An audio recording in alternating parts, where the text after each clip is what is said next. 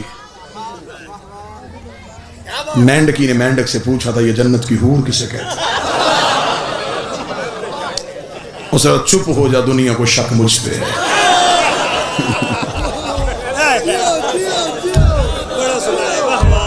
کون علی کی فضیلت سمجھ رہا ہے؟ کون علی کی حقیقت کو جاننے کی کوشش کر رہا ہے؟ تجھے تو ابھی تک اس دنیا کی حقیقت کا پتہ نہیں چل سکا۔ کتنا خوبصورت جملہ، یہاں سے نکل کے یہاں آیا، ایک لمحے کے لیے ذہن میں فیصلہ کہ دیہات ہے، لفظ کی قدر نہیں ہوگی، اسی لمحے میں میرے ذہن نے کہا نہیں، جنہوں نے اتنی تقریر سن لی ہے یہ جملہ بھی ضرور سنیں گے۔ ایک بندہ تو مجمع سے ہوگا جو تائید کا حق ادا کرے گا۔ زمین پر رینگتی ہوئی چونٹی کو دیکھ کے علی نے مسجد کوفہ کے ممبر پہ بیٹھ کے کہا تھا کتنا کمال دیا ہے اللہ نے علی کو کہ علی یہ بھی جانتا ہے اس چونٹی کے دماغ میں عقیدہ توحید کیا ہے۔ ہائے ہائے ہائے ہائے،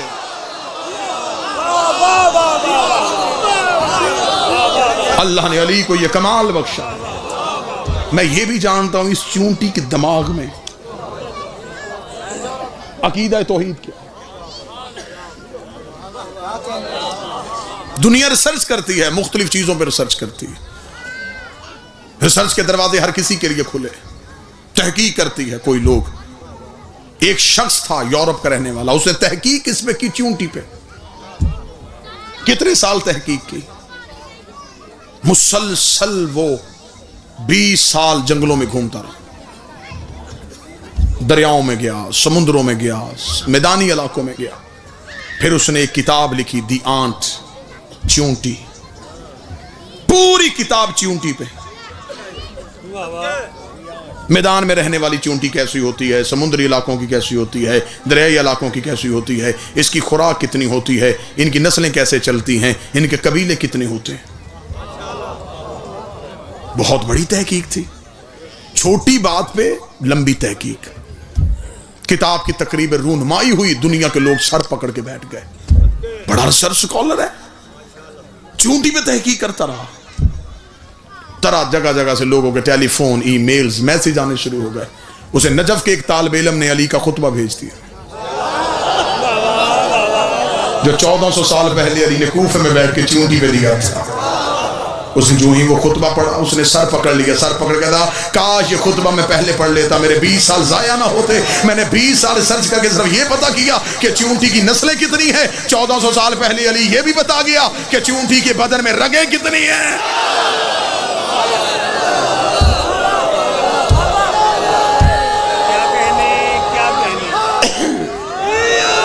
میں تو ابھی صرف یہ سوچ رہا تھا کہ چونٹی کی نسلیں کتنی ہیں، علی نے یہ بھی بتا دیا کہ چونٹی کے بدن میں رگیں کتنی ہیں۔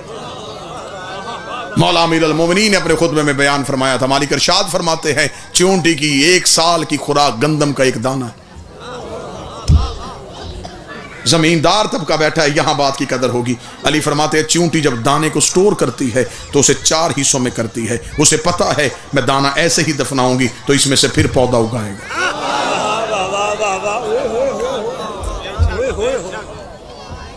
علی فرماتے جب اس کی 1 سال کی خوراک پوری ہو جاتی ہے تو پھر وہ رزق کے لیے بھاگتی نہیں، وہ اتنا ہی جوڑتی ہے جتنی ضرورت ہوتی ہے۔ علی کا فرمان ہے، علی فرماتے کاش انسان اس پرندے سے سیکھ لیتا جو صبح کو خالی چونچ اڑتا ہے اور شام کو خالی چونچ واپس آتا ہے۔ اسے خبر ہے جس نے آج دیا ہے وہ کل بھی دے گا۔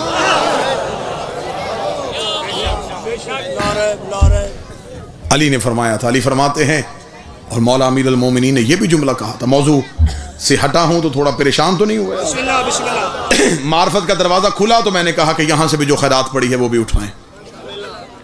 امیر المومنین فرماتے ہیں چونٹیاں جب بھی چلتی ہیں کتار میں چلتی ہیں،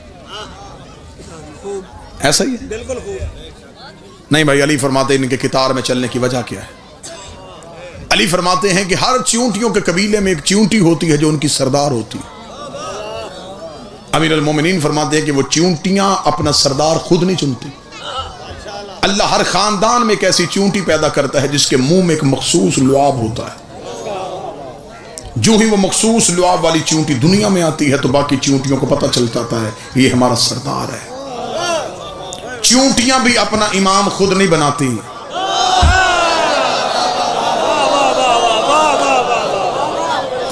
ان میں الیکشن نہیں ہوتا, ان میں جمہوریت نہیں ہوتی, ان میں زبردستی بیعت نہیں ہوتی. علی فرماتا ہے جس چونٹی کے منہ میں مخصوص لعاب ہو وہ ان کی سردار ہوتی ہے.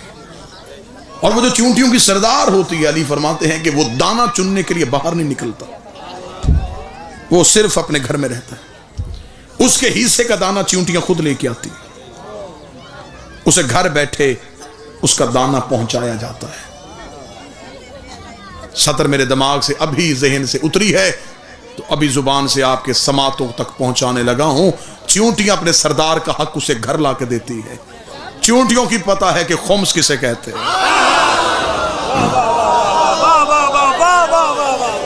وہ جانتی ہیں یہ ہمارا سردار ہے, اس نے ہمارا فیصلے کرنے ہیں. اب اس سردار کی ذمہ داری کیا ہوتی ہے؟ دانہ چننے وہ نہیں جاتا جب زمین پہ کوئی جگہ چونٹیوں کے رہنے کے قابل نہیں رہتی. طوفان آ جاتا ہے, بارش آ جاتی ہے, زمین کے نیچے سے پانی آ جاتا ہے, گرمی کی حدت زیادہ ہو جاتی ہے. اب نقل مکانی کرنی ہے, اب اگلی جگہ پہ اس خاندان کو جا کے بسانا ہے. یہ فیصلہ ساری چونٹیاں نہیں کرتی, پھر ساری چونٹیاں زمین میں بیٹھ جاتی, اکیلا وہ سردار گھر سے نکلتا ہے. ہجرت جب بھی کرتا ہے صرف سردار کرتا ہے.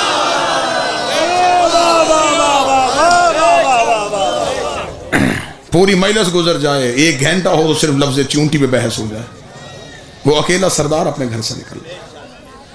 اب وہ باقی چونٹیوں کو آواز دے کے بلا نہیں سکتا. علی فرماتے وہ جہاں سے گزرتا ہے اپنا وہ مخصوص لعاب جو اللہ نے اسے دیا ہے وہ زمین پہ پھینکتا جاتا ہے اور گزرتا جاتا ہے.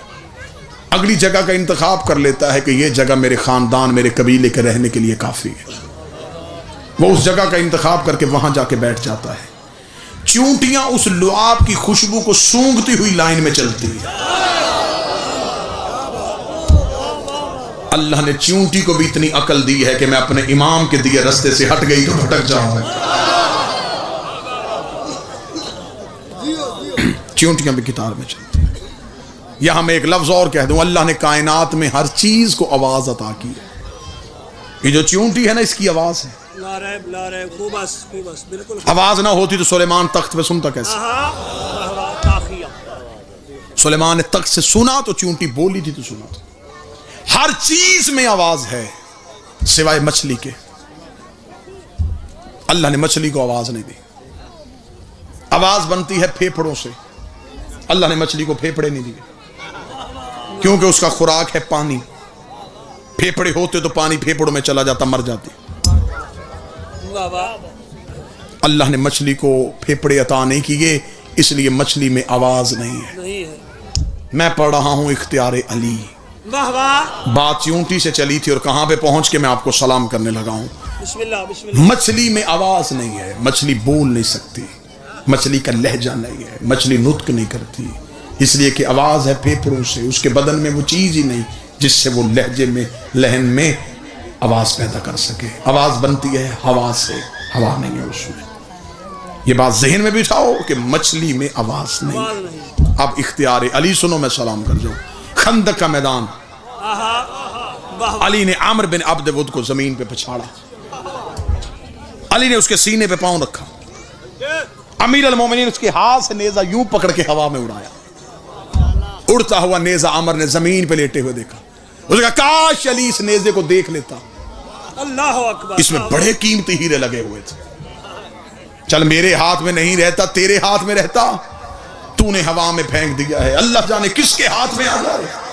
اتنا کہنا تھا امیر المومنین نے آنکھوں پہ ہاتھ پھیر کر اب دیکھ کیا دیکھتا ہے. اس نے کہا علی دریائے دجلہ کا کنارہ ہے, ایک مچھلی کا بچہ ہے جو دریا کی لہروں کے سمت بھاگتا چلا جا رہا ہے, اور ایک مگرمچھ منہ کھولے ہوئے سے جا رہا تھا. وہ مچھلی اس کے منہ میں آ رہی تھی اور وہی نیزہ جو تو نے میرے ہاتھ سے لیا اس مگرمچھ کی پشت پہ جا کے لگا ہے. علی نے چہرے پہ تھپڑ مار کہا او بدبخت, اس مچھلی نے مجھے پکارا تھا, اس مچھلی نے مجھے پکارا تھا. اب مجمع انصاف نہ کرے تو تمہاری مرضی ہے, میں نے تمہیں کہا تھا اللہ نے مچھلی کو آواز ہی عطا نہیں کی، نتیجہ ایک ہی نکلتا ہے، نیتوں کی زبان یا خدا سنتا ہے یا پھر عریش۔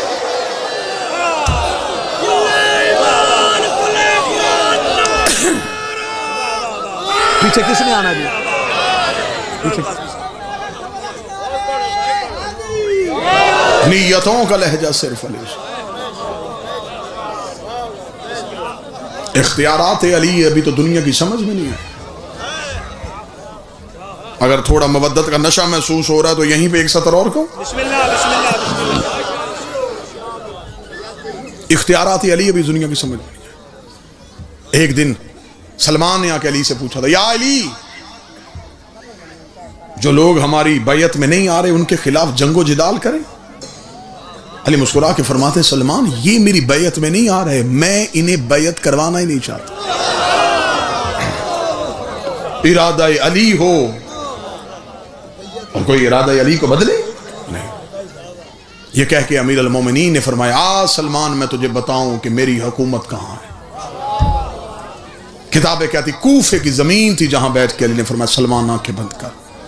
اس حدیث کو مذہب شیعہ کی کتاب میں حدیث غمامہ کہتے ہیں، بادلوں والی حدیث۔ غمامہ کہتے ہیں بادل کو، بادلوں والی حدیث۔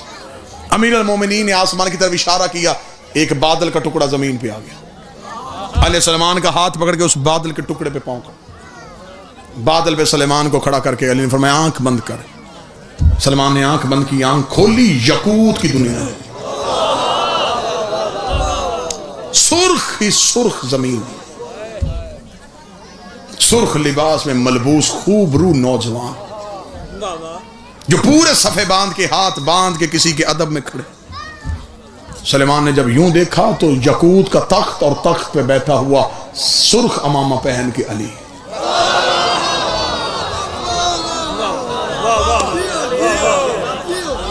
سلمان نے ابھی یوں ہی علی کو تخت کی طرف دیکھا، علی کی آواز آئی آنکھیں بند کر۔ سلمان نے آنکھیں بند کی، زمرد کی زمین، سبز لباس میں لوگ، زمرد کی کائنات، تخت اور تخت پہ سبز امامہ پہن کے علی دیکھ رہا تھا۔ یا فرمایا آنکھیں بند کر، آنکھیں بند کی، پھر آنکھیں کھولی، چاندی کی زمین، سفید لباس میں ملبوس لوگ، چاندی کا تخت اور تخت پہ سفید امامہ پہن کے علی۔ 18,000 عالمین میں علی لے کے چلے گئے۔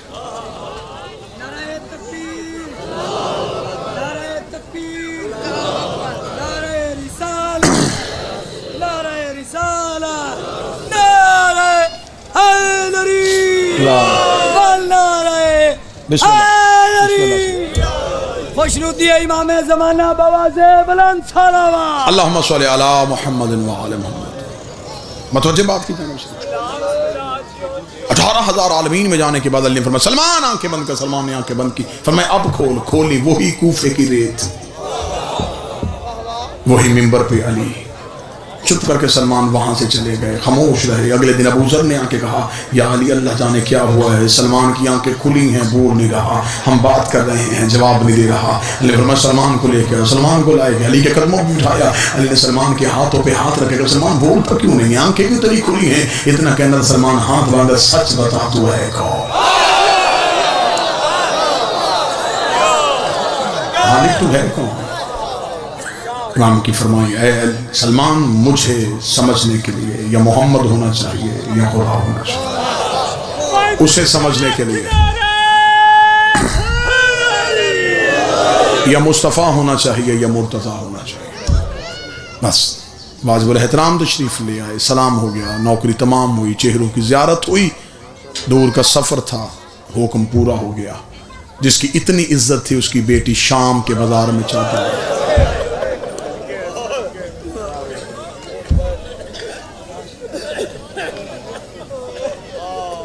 اب مجھے سر پہ قرآن رکھ کے بتاؤ مل گئی چادر؟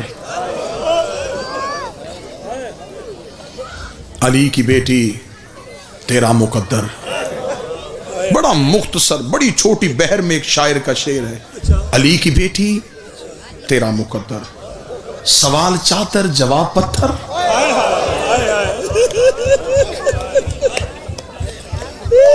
نہیں دینی تھی چادر، کہہ دیتے نہیں دے سکتے،